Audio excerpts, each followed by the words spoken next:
You wake up at 6 in the morning. The light filters through your bedroom window. Your mind is clear. You have a plan. Today will be different. Today you will finally do the work that matters. By 10 o'clock, you're scrolling through your phone. By 2 in the afternoon, that important project sits untouched on your desk. By evening, the familiar weight of failure settles into your chest again. You promise yourself tomorrow will be better. It never is. This cycle repeats. Month after month. Year after year. And every time it does, you blame yourself. You think you lack discipline. You think you're lazy. You think something is fundamentally wrong with you. But here's what you don't know. Discipline isn't the problem. Your understanding of discipline is. For decades, we've been sold a lie. We've been told that discipline is like a muscle.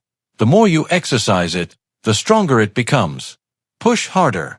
Fight through the resistance. Eventually, you'll build an iron will that can overcome anything. This is neurologically false. Andrew Huberman, a neuroscientist at Stanford University and one of the world's leading authorities on how the brain controls behavior, has spent years studying exactly this question. Why do intelligent, motivated people fail repeatedly at building focus? Why does willpower collapse? And most importantly, why does the traditional advice about discipline never actually work? His answer changed everything. Huberman discovered that the problem isn't willpower. The problem is dopamine. And more specifically, it's how your dopamine system has been recalibrated by the modern world. Dopamine is not happiness. This is the first thing you need to understand. Dopamine is motivation. It's the neurochemical that makes you want to do something. It's what drives you toward a goal, what makes a task feel compelling, what gives you the energy to persist.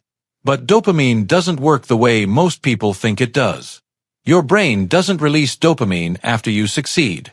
It releases dopamine before you succeed, in anticipation of the reward.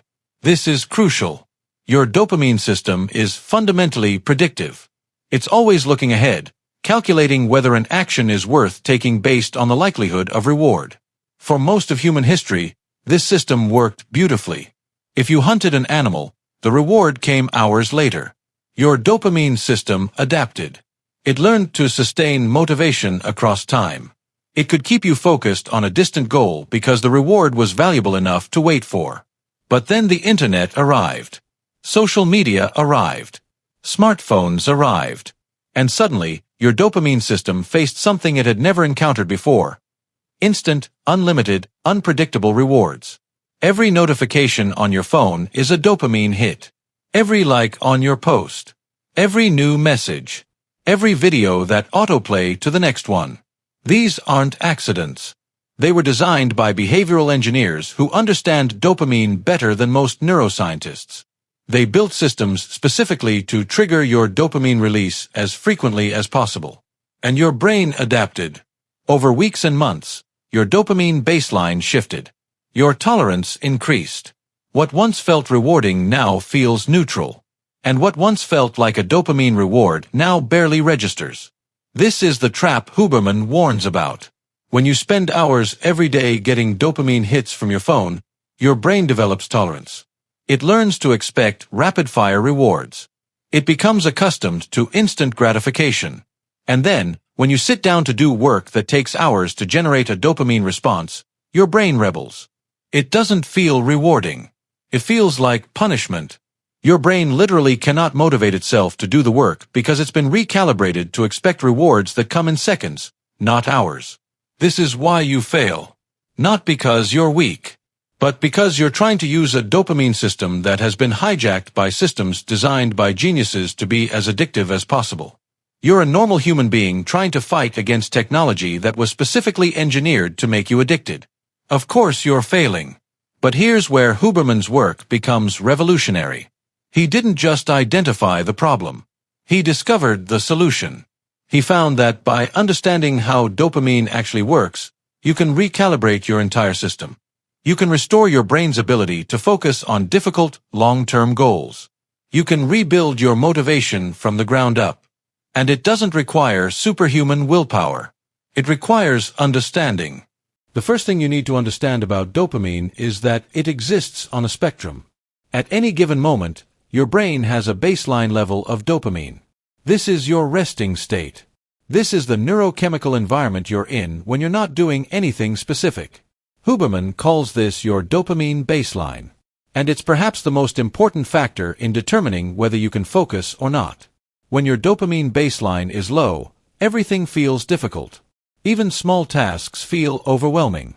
Motivation vanishes. You lack energy. The world feels gray and uninspiring. This is depression at a neurological level.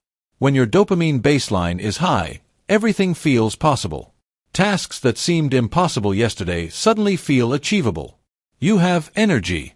You have drive. You feel capable. Most people think they can control their baseline through sheer willpower. They think that if they just try hard enough, they can maintain high motivation regardless of what they do. This is wrong. Your dopamine baseline is determined by your behavior. Specifically, it's determined by the rewards you expose yourself to and how frequently you expose yourself to them. Here's the mechanism. When you receive a reward, dopamine spikes. Your brain registers pleasure. But then something critical happens. Your dopamine doesn't stay elevated. It crashes. It drops below your baseline. This is called dopamine rebound. And it's one of the most underestimated forces in human motivation. After a dopamine spike, you always get a dopamine crash. The higher the spike, the deeper the crash. This is why binge-watching Netflix feels amazing in the moment but leaves you feeling empty afterward. This is why scrolling social media for 2 hours gives you a rush followed by depression. This is why drugs are addictive. The spike is followed by such a deep crash that you need another hit just to feel normal again. Your brain is always trying to maintain equilibrium. When you artificially elevate dopamine through external stimuli, your brain adapts. It recalibrates. It raises its baseline expectations. Now you need more stimulation to feel the same level of pleasure. This is tolerance. This is addiction. And if you're spending hours every day getting dopamine hits from your phone, you've been training your brain to become tolerant to these rewards. You've been raising the bar for what counts as rewarding. You've been progressively making it harder and harder to feel motivated by anything. Then you sit down to work.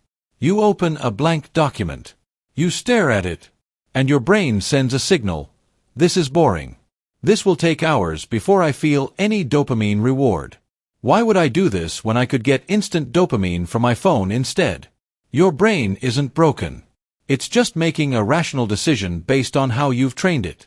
This is why people with the most willpower often fail. They have the strongest prefrontal cortex, which gives them the ability to force themselves to do things against their dopamine system's preference. But this comes at a cost. Every time you use willpower to override your dopamine system, you deplete a neurotransmitter called noradrenaline. You burn through glucose. You trigger cortisol release. You're exhausting yourself. Huberman discovered something that changes everything. The solution isn't to fight your dopamine system. The solution is to work with it. To reset it. To recalibrate it so that it naturally motivates you toward the work that matters. And this is where the focus protocol begins. The first pillar of the protocol is what Huberman calls the dopamine reset. And it starts the moment you wake up.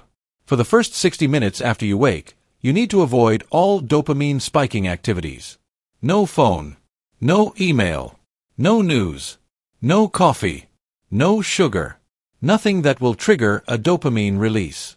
This sounds simple. It's actually revolutionary. When you wake up, your dopamine baseline is naturally low. Your brain is transitioning from sleep. If you immediately hit it with a dopamine spike from your phone, you've set your baseline for the entire day. You've trained your brain to expect instant gratification first thing in the morning. But if you protect those first 60 minutes, something different happens. Your dopamine naturally rises as you move through your day. Your body starts to wake up. Your metabolism increases. Your baseline climbs gradually.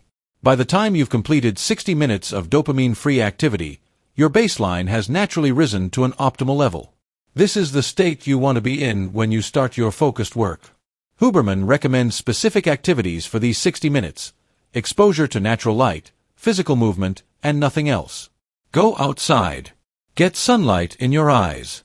Move your body. Let your dopamine system naturally calibrate. This single change, implemented consistently, can transform your entire day. People who follow this protocol report that by the time they start work, they already have the motivation they need. The work feels less like forcing themselves and more like natural progression. Tasks that felt impossible before now feel manageable. This is because you've stopped fighting your dopamine system. You've aligned yourself with it. The second pillar of the protocol is about understanding your brain's natural work cycles. Most people approach focus like they approach running. They think if they can run for 5 hours straight, they should. If they can focus for 12 hours, they should push for it. This is neuroscientifically incorrect. Your brain operates in cycles. Huberman calls these ultradian rhythms. Every 90 minutes, your brain naturally enters a state where focus becomes increasingly difficult. Your prefrontal cortex, which is responsible for sustained attention, begins to fatigue. After 90 minutes of focused work, you're not lazy for needing a break. You're not lacking discipline. Your brain is literally telling you that it needs to rest. Your nervous system is signaling that it needs to shift states. The protocol respects this biology. It prescribes 90-minute blocks of focused work, followed by a 15 to 20-minute break. During these 90-minute blocks, you're working with your brain's natural state of peak focus. You're not fighting against fatigue. You're riding the wave of it.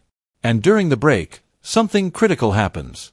Your dopamine system recalibrates slightly. It prepares itself for the next 90-minute cycle. Your prefrontal cortex recovers. You're resetting at a neurological level. Most people don't take real breaks. They take breaks where they check their phone, scroll social media, and spike their dopamine. This doesn't actually rest their brain. It prevents recalibration. The protocol specifies that breaks should be dopamine neutral or dopamine slight. A walk outside. A conversation with someone. A cup of tea. Nothing that will trigger a significant dopamine spike. This way, when you return to work for the next 90-minute cycle, your dopamine hasn't crashed. Your baseline hasn't been recalibrated. You can immediately re-engage with deep focus. The difference is profound. What do you think so far? Share your thoughts below. The third pillar of Huberman's focus protocol is about reward calibration. And this is where most people fail without realizing it. After you complete a 90-minute block of deep work, your brain has expended significant resources. Your prefrontal cortex has been engaged. Your glucose has been used. Your dopamine has been directed toward a single goal. Your system is depleted. You need a reward. Your body is signaling for it. Your brain is asking for dopamine. But here's where the mistake happens. Most people, after finishing focused work, immediately reach for their phone. They scroll social media.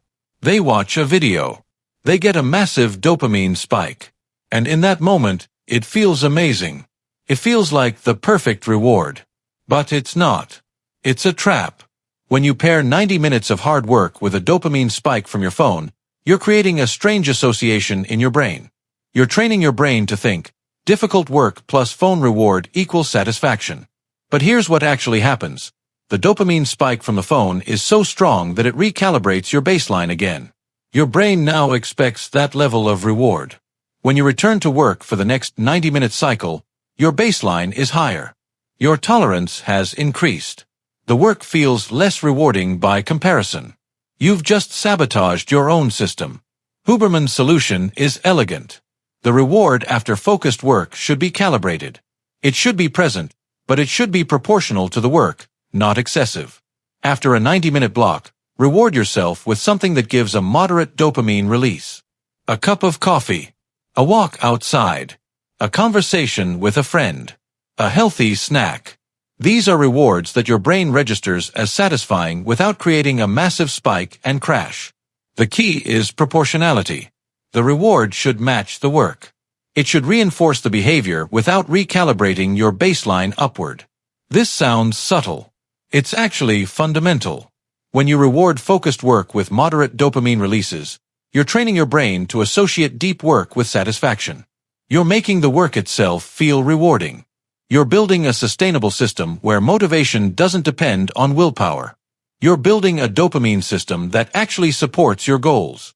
The fourth pillar is what Huberman calls the nocturnal reset. And it's where most people completely fail. Your dopamine system doesn't just reset in the morning. It needs to reset at night. Your brain needs sleep, true sleep, in order to recalibrate its dopamine sensitivity. During sleep, your brain does something critical. It consolidates memories. It processes emotions. It flushes metabolic waste. And it recalibrates neurotransmitter systems, including dopamine. If you don't sleep well, your dopamine sensitivity stays dysregulated. Your baseline stays high. Your tolerance stays elevated. You wake up the next morning already tired, already depleted, already less capable of focusing. This is why people who sleep poorly report that even when they try the focus protocol, it doesn't work as well. The foundation is unstable. Huberman's recommendations for sleep are grounded in neuroscience. You need 7 to 9 hours. You need consistency, going to bed and waking up at roughly the same time every day. You need darkness, true darkness, in your bedroom. You need your bedroom temperature to be cool. And critically, you need to avoid dopamine spikes in the hours before bed. This means no phone 1 hour before sleep. No bright screens. No stimulating content. Your goal is to allow your dopamine system to naturally decline as evening approaches. This signals to your brain that it's time to prepare for sleep. When you violate this, when you're scrolling your phone in bed, you're telling your brain, stay alert, stay stimulated. You're preventing the natural cascade of neurochemicals that leads to sleep. You're sabotaging your own rest. And when you sabotage your sleep, you sabotage your dopamine system for the entire next day. These 4 pillars work together. They create a system. The dopamine reset in the morning sets your baseline at an optimal level. The 90-minute work cycles with dopamine-neutral breaks allow you to sustain focus without depleting your system. The calibrated rewards after work reinforce the behavior without creating spikes and crashes. And the nocturnal reset prepares your brain for the next day. Together, they create what Huberman calls a sustainable focus architecture. But here's what most people don't understand. This isn't just about productivity. This is about transformation. When you follow this protocol, you're not just getting more work done. You're actually rewiring your brain. You're changing the physical structure of your neural pathways. You're rebuilding your dopamine system from the ground up. The science here is clear. Neuroplasticity is real. Your brain is constantly changing based on your behavior. When you consistently engage in deep focus, you're strengthening the neural circuits associated with attention. You're making focus easier at a neurological level. After 2 to 3 weeks of following the protocol, something shifts. Internally, you'll notice it. Tasks that felt impossible before now feel manageable. Work that required brutal willpower now feels natural. You're not forcing yourself anymore. You're flowing. This isn't motivation hacks. This is neurological transformation. Huberman has studied the data on this extensively. People who implement the focus protocol report a 40 to 60% increase in productivity within 21 days. Not because they became superhuman, but because they aligned their behavior with their biology. They stopped fighting their dopamine system. They started working with it. And when you work with your brain instead of against it, everything changes. The implications are massive. If you're a student, this protocol can transform your ability to study. If you're a professional, it can double your output. If you're an artist, it can unlock your creativity. If you're an entrepreneur, it can accelerate your progress. But the transformation isn't just professional. It's personal. When you rebuild your dopamine system, you're also rebuilding your relationship with motivation itself. You're learning that drive doesn't come from force. It comes from alignment. It comes from understanding how your brain works and organizing your life accordingly. This is what Huberman teaches. Not willpower. Not discipline in the traditional sense. But intelligence applied to biology. Thank you for staying. The best part is yet to come. Now that you understand the protocol, let's talk about what actually happens when you implement it. Because the theory is one thing. The reality is another. The first week is deceptive. You'll feel good. You'll feel disciplined. You'll wake up and avoid your phone for 60 minutes. You'll work in 90-minute blocks. You'll take dopamine-neutral breaks. You'll sleep well. But you'll probably feel the same as before. Maybe slightly better. Maybe not. Your brain hasn't changed yet. You're just following a new routine. This is the critical moment. This is where most people quit. They think, this isn't working. I feel the same. Why should I continue? But they don't understand what's happening at a neurological level. Your dopamine system doesn't reset in a week. It takes time. It takes consistency. Your brain has been trained over months, maybe years, to expect instant gratification. That training doesn't disappear in 7 days. But it is changing. Subtly. Imperceptibly. Your dopamine baseline is gradually shifting lower. Your tolerance is gradually decreasing. Your neural pathways are gradually reorganizing.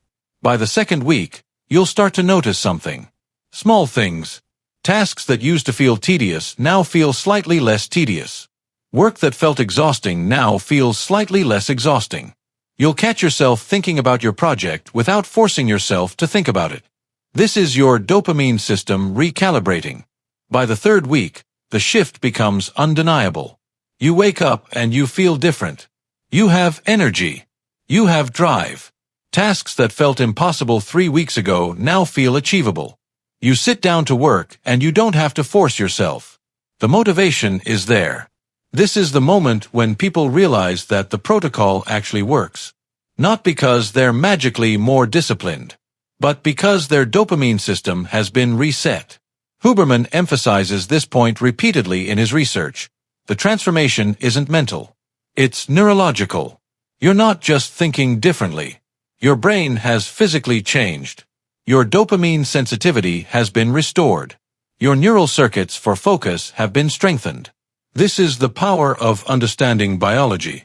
When you work with your brain instead of against it, change is inevitable. But here's what's important to understand.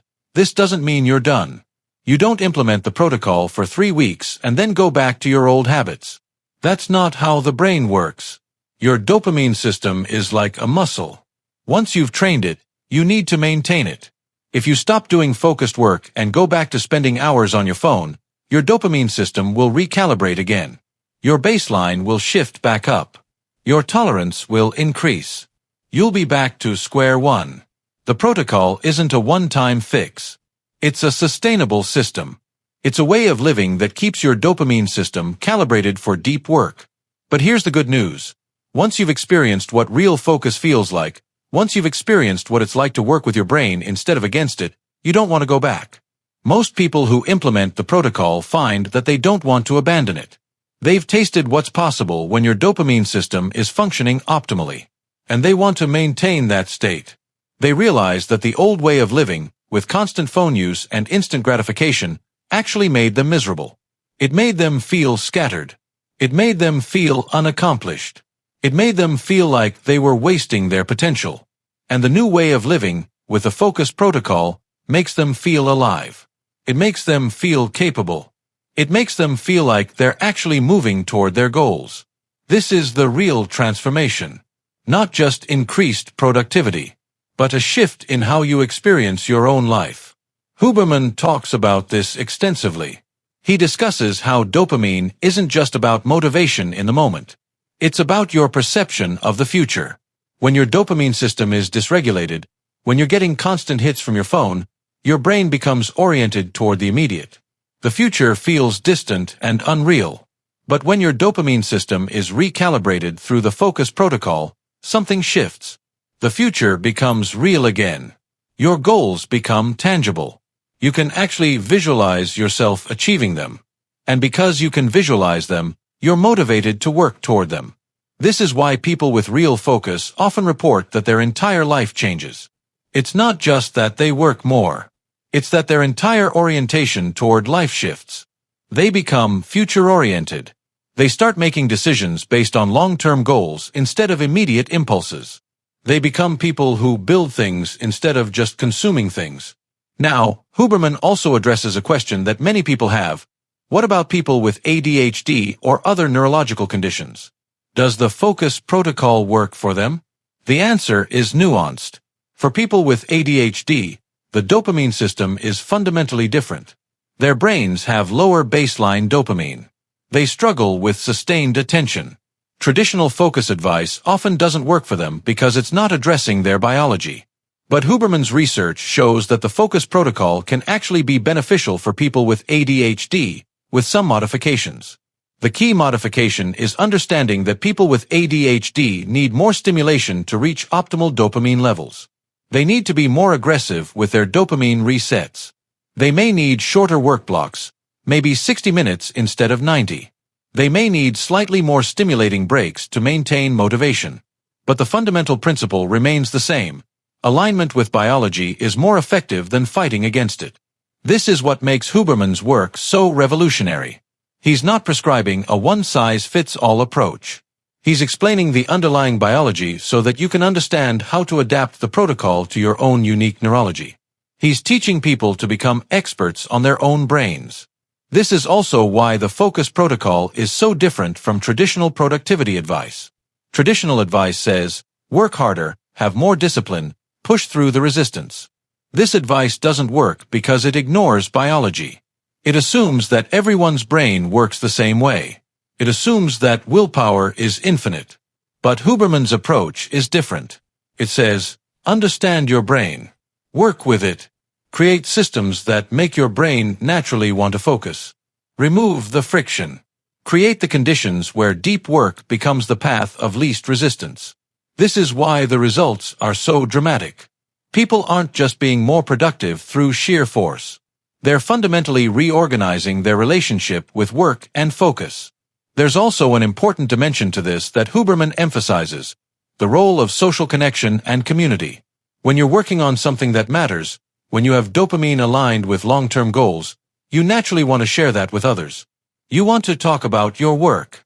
You want to be around people who are doing similar work. And here's what's interesting. Being around people who are doing focused, meaningful work actually helps maintain your dopamine system's calibration. You're in an environment where deep work is normalized, where long-term thinking is valued, where immediate gratification is less tempting. This is why co-working spaces work, why communities of builders exist, why people gravitate toward others who are also pursuing meaningful goals. They're creating an environment that supports their dopamine system's recalibration. This is a social dimension to the protocol that often gets overlooked. But it's crucial. You can't just implement the protocol in isolation and expect maximum results. You need to be in an environment that reinforces it. You need to be around people who are also prioritizing deep work and meaningful goals. This doesn't mean you need to physically go somewhere. In the modern world, communities exist online, but the principle is the same. Surround yourself with people who are also doing this work, who are also resisting the pull of instant gratification, who are also building something meaningful. Your dopamine system will respond. It will shift toward alignment with these long-term, meaningful goals. Let's talk about what happens when you try to implement the focus protocol and you fail. Because you will fail. Everyone does at some point. You'll have days where you wake up and immediately check your phone. Days where you skip the morning dopamine reset. Days where you work for only 30 minutes instead of 90. Days where you spend your break scrolling social media instead of taking a dopamine-neutral break. Days where you stay up late on your phone instead of sleeping. This is normal. This is human. Your brain has been trained for years to seek instant gratification. One protocol isn't going to completely override that overnight. But here's what Huberman emphasizes. Failure isn't permanent. It's information. When you fail to follow the protocol, the appropriate response isn't shame or self-criticism. It's curiosity. What happened? What triggered the failure? Was it stress? Was it boredom? Was it social pressure? Was it an environment that made following the protocol difficult? Understanding the failure is more valuable than succeeding by accident. Because the goal isn't perfection. The goal is consistency. It's following the protocol most of the time. It's building a system that you can sustain long-term. Huberman calls this the 80-20 principle as it applies to dopamine. If you follow the protocol 80% of the time, your dopamine system will recalibrate. If you follow it 50% of the time, you'll get some benefits but not the full transformation. If you follow it 20% of the time, you won't see meaningful change. The threshold matters. But perfection doesn't. This is liberating for most people. It means you don't have to be perfect. You don't have to implement every single element flawlessly every single day. You just need to be consistent enough that your dopamine system actually shifts. Most people can do 80%. Most people can miss one dopamine reset a week. Most people can have one break where they check their phone. Most people can have one night where they stay up a bit late. And they'll still see transformation. This is why the focus protocol is sustainable in a way that other productivity systems aren't. It's not asking for perfection. It's asking for consistency.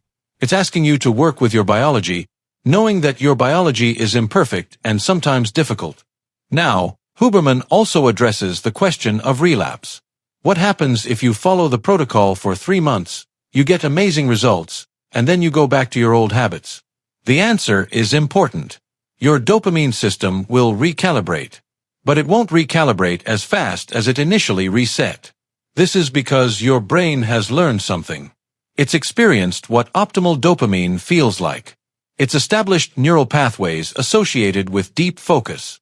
Those pathways don't disappear. They fade. But they're still there. Which means that if you go back to the protocol, the recalibration will happen faster the second time. This is called memory reconsolidation. Your brain remembers the state. It can return to it more quickly. This is also why many people who follow the protocol don't actually want to go back to their old habits. Because they remember what it felt like. They remember what they accomplished. They remember how capable they felt. And they don't want to lose that. There's also another important element to this that Huberman discusses: the role of novelty and challenge in maintaining dopamine calibration. When you first implement the focus protocol, the work itself is novel. You're doing something different. You're challenging yourself in a new way. This novelty itself triggers dopamine release. This is why people often feel energized when they first start the protocol. But over time, the novelty wears off. The work becomes routine. And if the work itself isn't challenging, if you're not consistently pushing yourself into new territory, dopamine can start to drift again. This is why Huberman recommends that as you progress with the protocol, you gradually increase the difficulty of your work. You take on harder projects. You set more ambitious goals. You challenge yourself in new ways. This keeps your dopamine system engaged. This keeps your brain oriented toward growth and development. This prevents the stagnation that can happen when work becomes routine. This is a principle that applies broadly. Dopamine isn't just about focus. It's about growth. Your dopamine system evolved to motivate you toward self-improvement, toward exploring new territory, toward becoming more capable. When you're stuck doing the same easy tasks over and over, dopamine naturally declines. You get bored. You lose motivation. Your brain starts looking for stimulation elsewhere. But when you're constantly challenging yourself, when you're growing, when you're pushing into new territory, dopamine stays engaged. Your brain stays oriented toward your work. This is why many highly successful people seem to have an inexhaustible supply of motivation. It's not that they're superhuman. It's that they've structured their lives around continuous growth and challenge. Their dopamine system is constantly being stimulated by novelty and difficulty. Huberman also discusses something that many people overlook: the role of meaning and purpose in dopamine calibration. Dopamine isn't just about rewards and stimulation. It's also about meaning. When you're working toward something you believe in, when you're working toward a goal that matters to you, dopamine naturally rises. This is why people can work for hours on passion projects without losing motivation, but they struggle to work for even 30 minutes on work that feels meaningless. It's not about the difficulty of the work. It's about the dopamine environment created by meaning. Huberman emphasizes that this is a critical element of the focus protocol that often gets overlooked. You can follow all the other pillars perfectly: dopamine resets, 90-minute blocks, calibrated rewards, good sleep. But if your work doesn't feel meaningful, if you're not working towards something you believe in, the motivation will still be fragile. Because dopamine is fundamentally about motivation. And motivation is fundamentally about belief. You need to believe that what you're doing matters. This is why Huberman recommends that as you implement the focus protocol, you also spend time clarifying your purpose. What are you actually trying to build? Why does it matter? What problem are you trying to solve? What future are you trying to create? When you have clear answers to these questions, your dopamine system aligns with them. Your work doesn't feel like work. It feels like purpose. This is when the focus protocol becomes truly powerful. It's not just about productivity. It's about life alignment. You're structuring your days in a way that supports deep work. You're maintaining dopamine calibration that sustains motivation. And you're directing all of that toward work that actually matters to you. This is the full vision of what Huberman teaches. Not just productivity hacks, but a complete reorganization of your life around biology, purpose, and meaning. It's also worth noting that Huberman doesn't present this as a solution that works for everyone in exactly the same way. He's clear about the fact that dopamine systems vary. Some people have naturally higher baseline dopamine. Some people have naturally lower. Some people are more sensitive to stimulation. Some people need more. The focus protocol provides a framework, but you need to adapt that framework to your own neurology. This is why Huberman is so careful to teach the underlying science rather than just prescribing a rigid set of rules. He wants you to understand dopamine so deeply that you can troubleshoot your own system, so that when something isn't working, you understand why, so that you can make adjustments based on your own biology. This is empowering. You're not following someone else's system blindly. You're becoming an expert on your own brain. You're learning to read your own signals. You're learning to make adjustments based on how your unique neurology responds. This is the real skill. Not following a protocol perfectly, but understanding your own dopamine system well enough that you can maintain optimal calibration for life. We're at the end of this journey, but really, we're at the beginning. Because understanding the focus protocol is one thing. Living it is another. Let me be clear about what this protocol is and what it isn't. It's not a magic bullet. It's not a hack that will instantly make you productive. It's not a replacement for actually doing the work. What it is, a scientifically grounded system for aligning your behavior with your biology so that deep work becomes natural instead of forced. It's the difference between climbing a mountain against the wind and climbing the same mountain with the wind at your back. The mountain is the same, but the experience is completely different. This is what Huberman teaches. Not willpower, not force, but alignment. And alignment is powerful because it's sustainable. You can force yourself for a while, but you can't force yourself forever. Eventually, willpower depletes. Motivation crashes. You burn out. But when you align your behavior with your dopamine system, when you structure your days in a way that your brain naturally wants to maintain, you can sustain it indefinitely. You can build a life of deep work and meaningful accomplishment that doesn't depend on superhuman discipline. You just need to understand how your brain works and organize accordingly.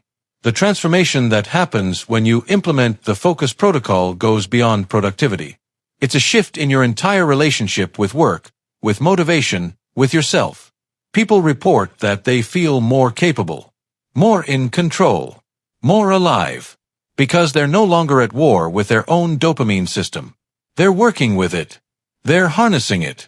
They're using it as a tool for growth instead of a tool that's being used against them. This is what the modern world is trying to prevent. Technology companies have invested billions in understanding dopamine so they can hijack it, so they can make their apps more addictive, so they can keep you scrolling instead of doing meaningful work. They've won that battle for most people. Most people are now slaves to their own dopamine system. They can't focus. They can't build. They can't create. Because their dopamine system has been recalibrated toward instant gratification. But you don't have to be most people. You can reclaim your dopamine system. You can reset it. You can recalibrate it toward long-term goals and meaningful work. You can become someone who builds instead of consumes. Someone who creates instead of scrolls. Someone who accomplishes instead of distracts. It takes commitment. It takes consistency. It takes the willingness to swim against the current of modern technology that's designed to addict you. But it's worth it. Because on the other side of that commitment is a life where you're actually building something. Where you're actualizing your potential. Where you're becoming the person you're capable of becoming. This is what Huberman's research points to. Not just productivity metrics, but human potential. The capacity for focus, for deep work, for meaningful accomplishment that exists within you but has been buried under layers of digital distraction. The focus protocol is a way to excavate that capacity, to reclaim it, to activate it. Let's talk about what happens after you've implemented this protocol successfully. After you've recalibrated your dopamine system. After you've experienced what real focus feels like. Many people find that they want to go deeper. They want to understand more about their own neurology. They want to optimize further. They want to push the boundaries of what's possible. Huberman addresses this. He talks about how once you've built a foundation of sustainable focus, you can then layer in additional practices. There are breathing techniques that can acutely shift your dopamine state. There are specific types of exercise that optimize dopamine. There are compounds and supplements that can support dopamine calibration. There are meditation practices that strengthen your prefrontal cortex. But these are advanced tools. Huberman is emphatic about this. You don't use advanced tools before you've built a foundation. You don't optimize breathing before you've sorted out your sleep. You don't use supplements before you've sorted out your dopamine reset. This is the principle of progressive complexity. You build the foundation first. Then you layer in additional sophistication as you master each level. This is also why Huberman's approach is so different from mainstream productivity advice. Most productivity advice is about adding more tools, more hacks, more techniques. Huberman's approach is about understanding your biology and removing friction. It's about taking away distractions instead of adding tactics. It's about aligning with your nature instead of fighting against it. This is simpler. It's more elegant. And it actually works. Now, there's one more element to this that's important to understand. The focus protocol isn't just about individual benefit. It has social implications.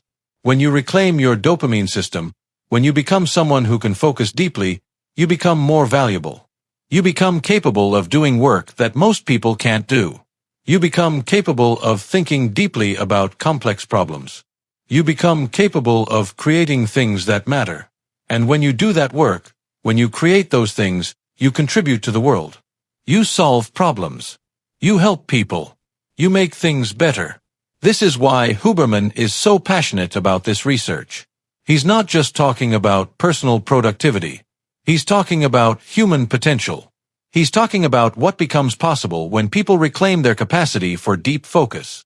Imagine if 10% of the population implemented the focus protocol. Imagine the problems that could be solved. The innovations that could be created. The value that could be generated. This is the vision. Not individual success, but collective potential. This is also why Huberman talks so much about the dopamine system in the context of resilience and mental health.